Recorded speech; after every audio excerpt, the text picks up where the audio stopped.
Hi everyone, another Saturday vid, Ewan Craig here, up at Golden Grove Minesite, and just finished night shift, and I've just done my laundry, and whenever I came back to my room about 40 minutes ago, it was about 30 degrees, and now it's 40 degrees, and it is so hot, it is lethal. I just walked over to the laundry, which is just over there in the distance, beside that building you just saw, and I swear if I was to sunbathe in that weather, I would be burnt in about 15 minutes. Jeez Louise, it's crazy.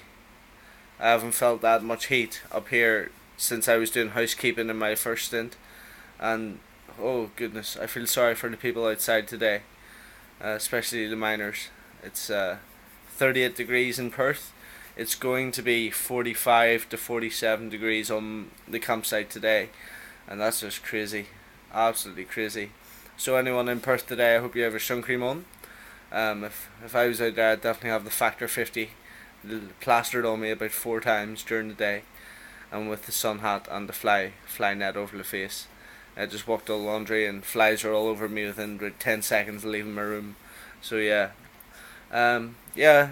2 week stints going good. Fly home on Monday here, and it's gonna be on the 22nd. It's gonna be Amanda, who's my girlfriend, and my 6 month anniversary.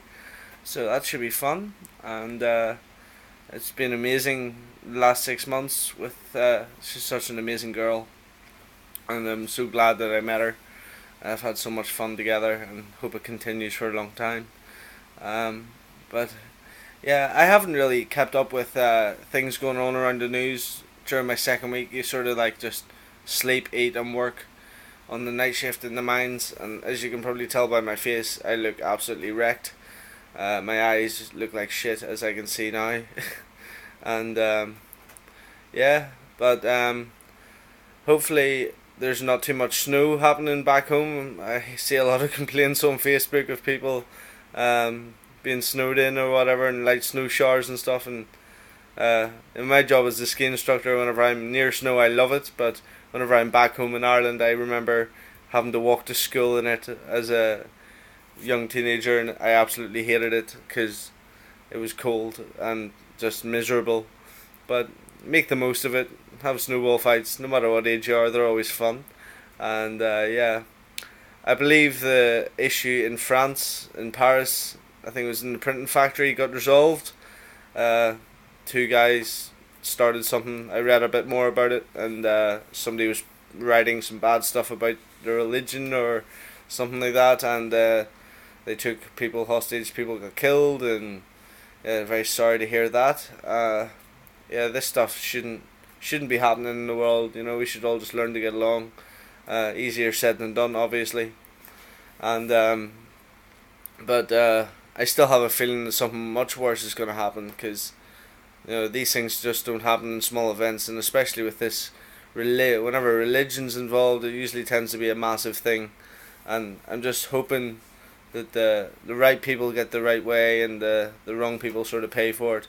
But it does sound a bit bad, but if you're going to step out of line, you have to suffer the consequences, and it's just like that in any work or any situation in life. That's what should happen if you're wrong. But I'm just in my room, about to play some World of Tanks. If anybody is into computer gaming, I used to be much more into it whenever I had my own desktop. I only have a laptop now, but I'm a bit older. I don't think I can really play Call of Duty and have the patience with cheats and stuff like that. World of Tanks is an online game, and it's free, and you basically just play against people from all over the world. You can play on the American, European, or Asian server. I'm in Australia, so I play on the Asian server for the best connection. And tanks. It's basically World War I, World War Two, and or World War Two more. There was more tanks then, and just fight against other people, all different ranges. Quite a competitive game. I prefer it more to Call of Duty, because there's no cheating, and it's quite a level playing field, and the matchmaking and stuff is quite good. So well done to the game makers for doing that and keeping it up, because I'm still enjoying it a few years on. Um, Good to see that Ulster beat Leinster. I haven't really followed.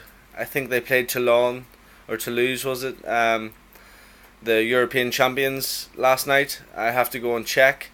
I'm praying they put up a decent performance. I know they haven't got into the actual European qualifiers, so it's a bit gutting to see. But hopefully next year we'll do a much better job.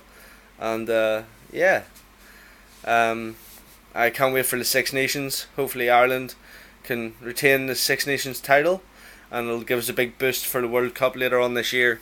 And I know that we need that, because the England squad especially is going to be a massive, massive threat. They have a good young squad, and I'm sort of worried about that squad.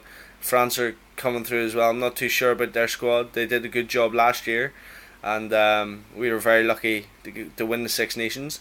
But fingers crossed. I'll definitely be trying to watch it as much as possible.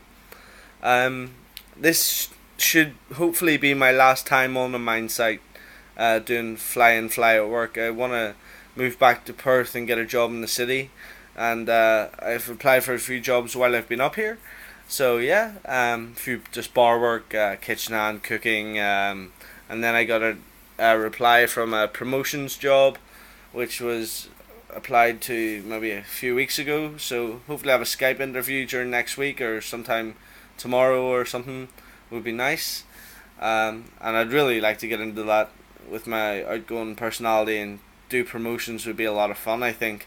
Yeah, and I just need to see about what the money's like, because I make pretty good money in the mines, and I've done this job for almost 6 months now, and that's sort of why I need to stop it as well. On my visa I can only work one job for 6 months. For backpackers and people travelling that see this, please remember that, especially in Australia, because the government do actually keep up on you. If you work in one place, they are actually quite onto it now, because there's been a lot of people who have dodged their farm work and used fake ABNs. No, not fake, but somebody else's ABN, and just flew through their second year visa without having to do the farm work and stuff. If you need any information about this stuff, if you are going travelling, please message me on my YouTube or on my Facebook. I'm always happy to help. But yeah, everybody have a great weekend. Have fun with your friends and family. See you later. See you next week. Bye.